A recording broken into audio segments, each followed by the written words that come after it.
Penny Greer is a successful photographer who runs her own company. Penny, is it important to take a college photography course if you want to do this work? I think so. It changed my life. I'd already realised how creative taking photos could be, and my college course was heavily commercial, which put me off at first. My idea was that photography was art, and I had little interest in taking photos to sell things. I'm glad I got over that. But above all, what I learnt there was how to use light and to apply that understanding to whatever I want to shoot.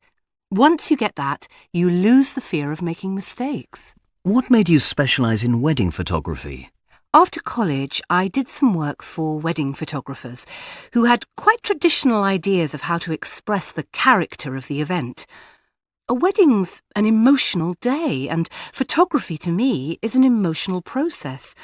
I'd never thought about it till then, but putting the two together made sense.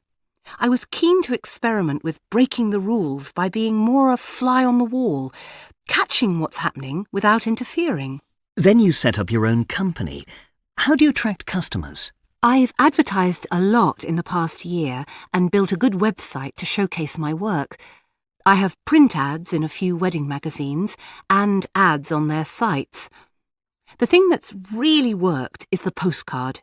I get a mailing list monthly of new brides and mail out postcards. I get over 80% of my calls, meetings and bookings from this source.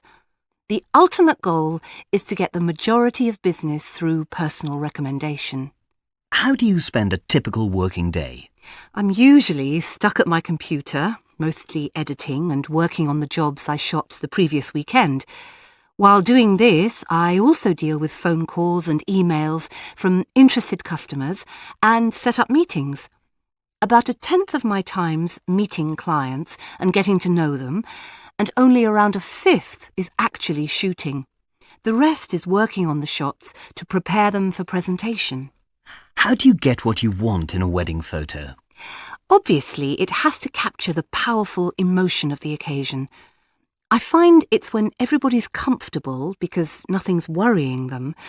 That's when they stop acting for the camera and I achieve what I'm looking for. Some weddings I photograph, the couple want things a little different.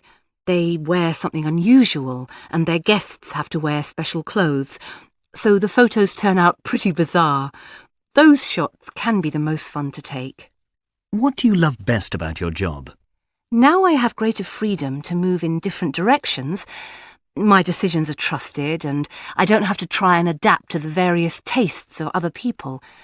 I'm both scared and proud to make my career choices, and being my own boss is something I couldn't live without.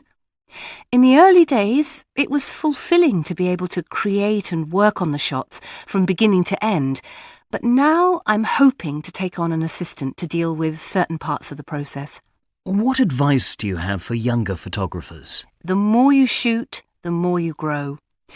Some people worry they'll end up with too many photos, but you just have to learn to delete them. It's not about doing something different at every job. It's more about using the camera until you're 100% confident in what you're doing. Sometimes it works, sometimes it doesn't, but I always learn from it, and it keeps me fresh. Besides, once you start running a business, you don't always get to shoot as much as you'd like. So do as much as you can now.